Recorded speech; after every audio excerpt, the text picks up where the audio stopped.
Now let's talk about the different types of macronutrients and how we can get these into our body. Please take a minute, share this information with them, because we're going to go over some things that could change their lives. Plus, have them subscribe just so they can get some more video uploads and some more information that they might need moving forward. Okay, so let's start with carbs, okay? Here we want to just make sure we eliminate anything white. I think I've talked about that before. White grains, white sugar, white flour. Anything white means they were processed. They were put through a process of bleaching. That strips them of any good nutritional value it once had, gets rid of it, and then they try to put it back in, and that's what's called enriched. So I would also stay away from enriched products, right? It's no good for you, it's crap, right? We want to put good things in our body. So we're going to do 100% whole grains, okay? Let's say you're eating oatmeal, take a look at the ingredients, see what else is in there. I like to do steel cut oats. It takes a little longer, about 20 minutes, but it's worth it. You add a little brown sugar, you add some vanilla extract. You could add coconut sugar instead of brown sugar. I like to use that as well. You add some cinnamon, and you can do some fresh fruit and coconut oil, right? That's the big one, or butter if you like, or ghee. But if you're going to do butter, make sure it's 100% organic, non-GMO. Anytime you add a good fat to grains or to a carb, it helps with digestion of that and kind of slows it down a little bit and helps to sustain that energy a little bit longer. Okay, you can do things like quinoa, you can do millet, stuff like that. So take a look, see what your favorites are, and play with it a little bit.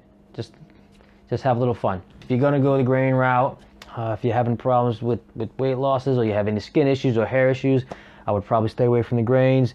But if you live a fairly healthy life, I would say go with the 100% whole grains. I like to do sprouted wheat bread. You can do any kind of sprouted grains if that's possible. You can even sprout your own grains. Again, that's a little more time consuming, but that's up to you. All right, next we have vegetables. All right, this is one of the great things for us to eat, right? We can saute vegetables, we can eat them raw, but we just want to make sure we get enough of those, and that's going to cover our fiber and our carbs. Biggest problem we have, like I said before, is that we're not getting enough fiber. So if we can get our carbs from fibrous carbs, even better. And they're almost kind of negative calories in a way, because fiber doesn't have calories and vegetables have very low calories. So in a way, we can just splurge and eat as much as we want. Fruit, limited to 2-3 times a day. Maybe, if you're having weight loss issues, maybe even less. So protein, we want to get a complete protein, right? So this is part of the problem, right? We don't really know. This is the problem that vegans and vegetarians might have, is they're not getting enough complete proteins in their body because they're not eating animal-based foods. So the best sources of protein for anyone looking to build muscle especially, and this is the biggest problem that women have, is reaching their protein goals. Even men, you'd be very surprised, men have problems reaching their protein goals. And the way we want to determine that is if you go to a fitness expert, so you get your body fat determined by the fitness professional, and then you see what the percentage is, and then you got to do the math and figure out how much lean body weight you have. You take that lean body weight, and generally speaking, you want to do a gram of protein per pound of lean body weight. That's a general basis. Some guys are more. I'm doing a lot more than that. I'm doing about 1.5 grams per pound of lean body weight. So I'm getting pretty much close to 200 grams of protein a day, maybe a little less, maybe 175. Not as hard as it sounds, because a piece of chicken might have 30 or 40 grams. Okay, 3 eggs, we're talking about 25 grams. Some milk, another 10 grams. So I do organic grass-fed beef or chicken. Okay, that's a key factor into that protein goal. Honestly, you don't even need chicken and beef every single day, but I do beef 2-3 times a week. So, but if you don't, just try to get protein in other ways, even if it's going to be from plant-based. Protein feeds the muscles. That's what you want, because you don't want to be skinny fat. Is that what you call it? Skinny fat. You don't want to be skinny and mushy, right? If you don't give yourself protein, your muscles are 75 to 80% protein. If you don't give yourself that, then you're going to have deflated muscles. That's just the way it is. Moving on. Non-GMO grass-fed whey. So I use an all-natural whey protein, which I have a shake once or twice a day. In the mornings, I'll do a superfood protein smoothie. I'll add, kefir to it. I'll add some milk, maybe a little yogurt, or you can replace them, or just all three of them. I'll do a protein powder, whatever fruit of choice, bananas, or I'm going to do berries that day. I'm not even sure. And coconut oil I add inside that. So, I fill this thing up. And then I'm going to do eggs in the morning. So I'll do 3 eggs. Organic dairy. So any time you're going to consume dairy, make sure it's organic and grass-fed. Because we don't want those extra antibiotics and steroids and hormones. All that stuff that's added, all that crap. You don't need that crap. So get it out of there. All right, and nuts and seeds.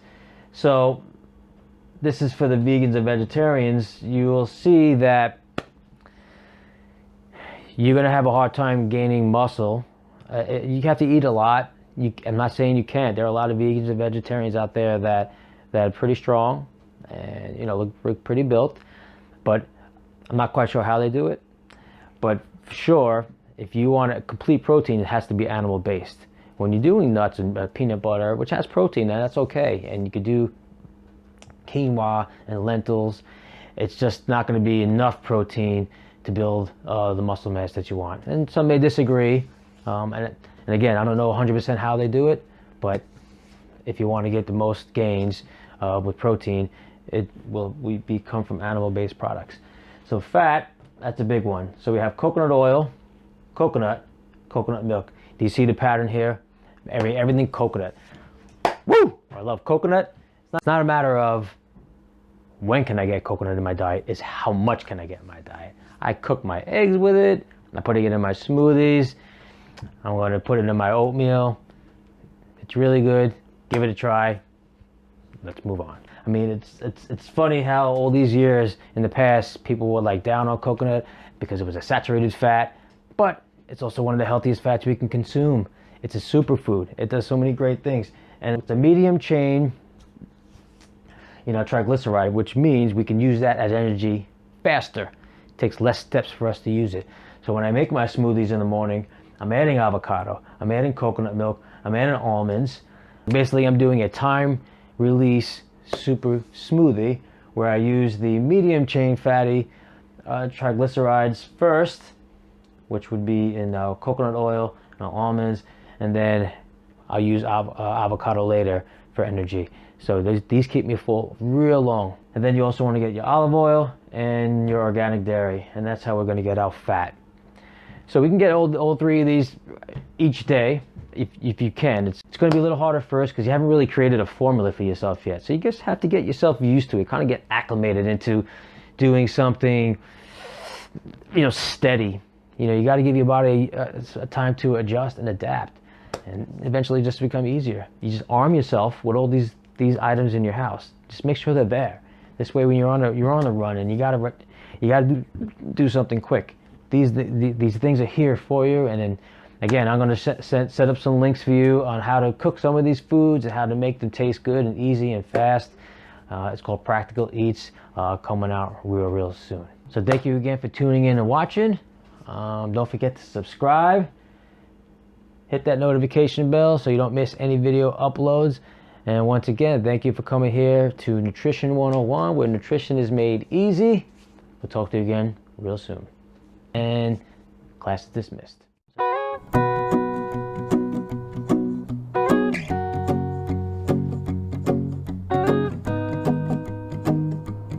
Hello, my name is Charles Vasallo. I want to thank you again for watching this video. If you could please subscribe and leave some comments below. We'll talk to you again real soon.